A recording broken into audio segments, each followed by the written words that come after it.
So you bought this junk the other day, and it didn't come with any of these. What do you do?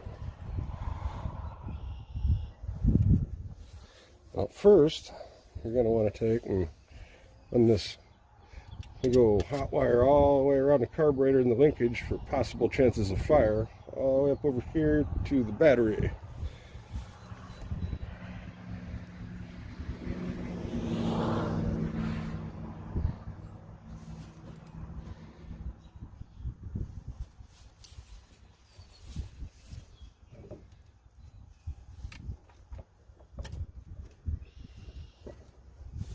Just shove it in there like that. And